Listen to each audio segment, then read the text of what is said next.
Saygıdeğer izleyicilerimiz, Almanya'da çok düşündüren bir araştırmanın sonuçları açıklandı. Almanya'da yapılan bir araştırmaya göre vatandaşların en büyük korkusu korona döneminde yaşanan ekonomik sıkıntılardan etkilenmek olarak açıklandı. Almanya'da bir sigorta hizmeti veren şirket bir araştırma yaptı. Yapılan bu araştırmada deneklere, yani araştırmaya katılanlara en büyük kaygılarınız nedir diye soruldu. Araştırma sonuçlarına göre Almanlar iklim krizi gibi gündemi çokça meşgul eden konulardan daha çok ekonomik ve sosyal kaygılar taşıdıklarını ifade ettiler. 2400 kişiyle yapılan araştırmada Almanların en büyük korkusu Covid döneminde yapılan borçlanmaların vergi artışı olarak kendilerine yansıması. Ankete katılanların %53'ü bu kaygıyı taşırken %50'si ise yaşamsal giderlerinin artmasından endişeli. Anket sonucuna göre katılımcıların yüksek kaygı duyduğu diğer önemli konu ise Avrupa Birliği borçlarının vergilere yansıması.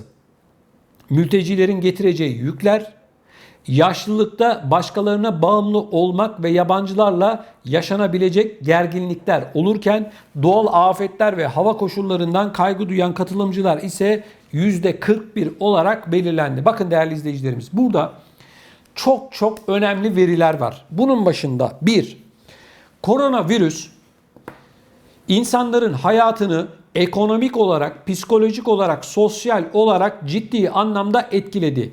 Ben bu ekrandan defalarca bağırarak anlattım. Dedim ki Avrupa ülkelerinde Almanya başta olmak üzere Fransa, Hollanda, İsveç, İsviçre, Belçika, Norveç gibi vatandaşlarımızın yoğun olarak yaşamış olduğu ülkelerde vatandaşın ekonomisi artık hayatta kalmayı, yaşamsal ihtiyaçlarını karşılamaya yetmiyor dedim. Ne demek bu? Daha basit Türkçesi şu: markette, çarşıda, pazarda vatandaş ne diyor? Yaşamsal faaliyetler nedir? Bu gıdadır. Bunları satın alırken artık zorlanıyor. Çünkü fiyatlar bir yıl önceye göre en az %20 oranında artmış vaziyette. Bakın ben bunları anlattım. Defalarca marketlerdeki fiyatları bile gösterdim. Ama geçtiğimiz günlerde Almanya'nın enflasyonu açıklandı. Dediler ki son bir yıl içerisindeki Almanya'daki enflasyon %3.4 dediler.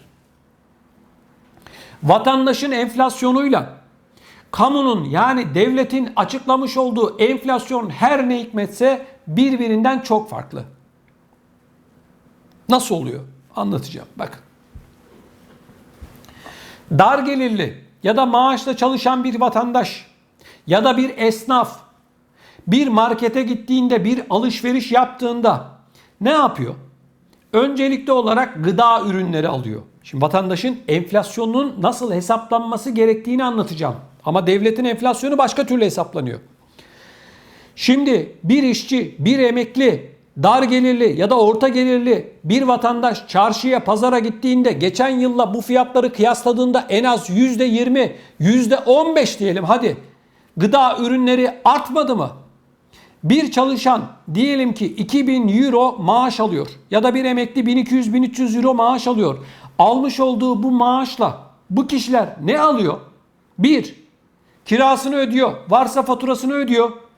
Sonra geriye kalan parayla da karnını doyuruyor. Şimdi baktığımızda ev kiraları arttı mı? Arttı.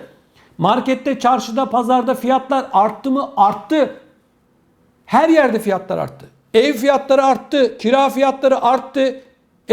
Al sana enflasyon, vatandaşın enflasyonu bu. Bu şekilde hesaplanır. Almanya'da %3.4 açıklanan enflasyon rakamlarının vatandaşın gerçek ekonomisiyle, enflasyonuyla uzaktan yakından bir alakası yok. İşte yapılan bu araştırma bize şunu gösteriyor. Almanya'da ya da diğer Avrupa ülkelerinde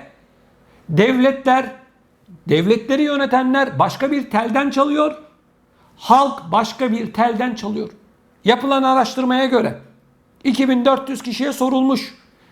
Kaygılarınız nedir? Korkularınız nedir? Ne demişler? Bizden koronavirüs döneminde dağıtılan paraların vergilerinin alınmasından korkuyoruz. Evet değerli izleyicilerimiz. Her ne kadar Avrupa ülkelerinin ekonomileri dünyanın en gelişmiş ekonomileri olsa da göreceksiniz önümüzdeki yıldan itibaren, özellikle önümüzdeki yılın Nisan-Mayıs ayından itibaren yeni vergiler gelecek. Devletin kasası boşaldı diyecekler. Hazinemiz para kaybına uğradı diyecekler. Yeni vergileri vatandaşın önüne koyacaklar. Şimdi ben de diyorum o zaman. Bak, vatandaş devletini iyi tanıyor. Almanya için konuşuyorum. Yapılan araştırma Almanya'da çünkü. Devleti iyi biliyor. Diyor ki devlet bugün para verirse yarın öbürsü günde bu parayı benden vergi olarak geriye alır diyor. Basitçe bu. Vatandaş bunu söylüyor. Şimdi artık Avrupa Birliği ile ilgili çok ciddi anlamda kırmızı alarm durumu söz konusu. Bir, insanların pek çoğu geçim kaygısı yaşıyor. Eski Almanya, şimdiki Almanya'ya göre kıyasladığımızda size bir soru. Hangi Almanya? Almanya eski Almanya mı? Fransa eski Fransa mı? Hollanda eski Hollanda mı? İsveç, İsviçre, Danimarka, Finlandiya, İngiltere eskisi gibi mi? Belçika, Avusturya eskisi gibi mi? İsveç eskisi gibi mi? Hadi buyurun siz cevap verin. Arkadaşlar bakın, yapılan bu araştırmaya göre şu söyleniyor. Deniliyor ki yabancılarla yaşanabilecek gerginlikler konusunda kaygı duyuyoruz diyorlar. Mültecilerin getireceği yükler bizi etkileyebilir diyor. Bak, yapılan araştırma bu. Bu araştırma çok çok önemli bir araştırma.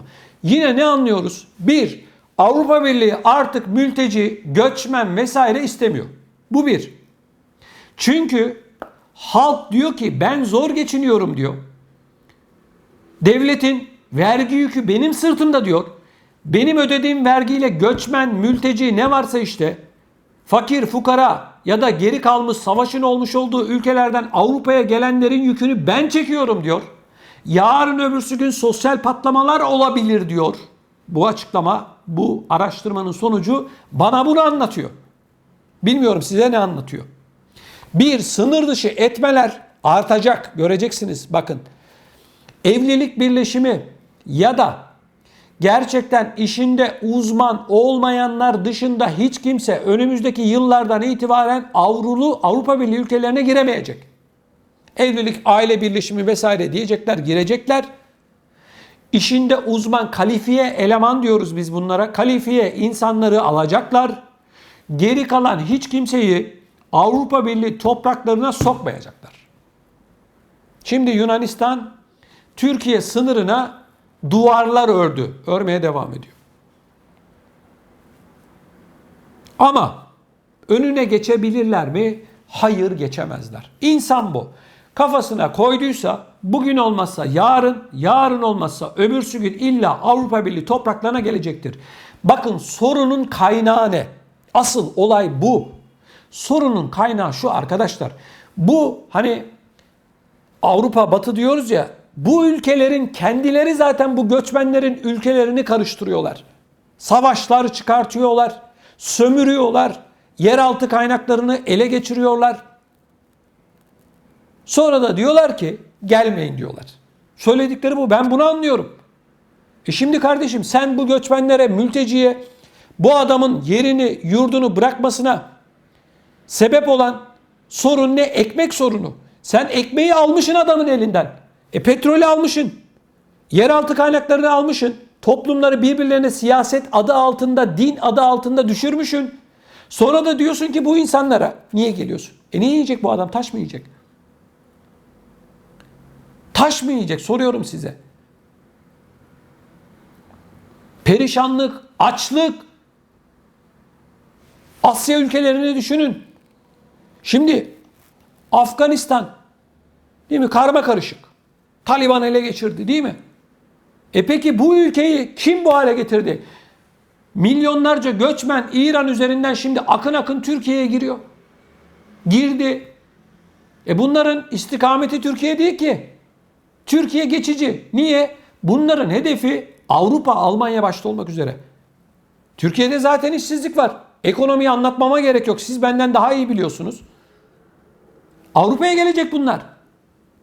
Şimdi sen adama ekmek bırakmamışsın vatanında. Adamın ülkesini karıştırmışsın. Adamı ekmeğe muhtaç hale getirmişsin.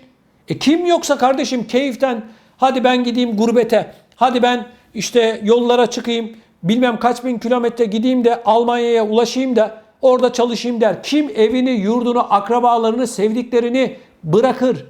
Ortada ciddi bir neden olmadıktan sonra hiç kimse yurdunu terk etmez kardeşim. Şimdi ben size bir soru soruyorum. Yurt dışında yaşayan vatandaşlarımız. Bizim büyüklerimiz 1961 yılında Almanya ile yapılan anlaşma sonucunda niye Almanya'ya geldiler? Keyiften mi geldiler?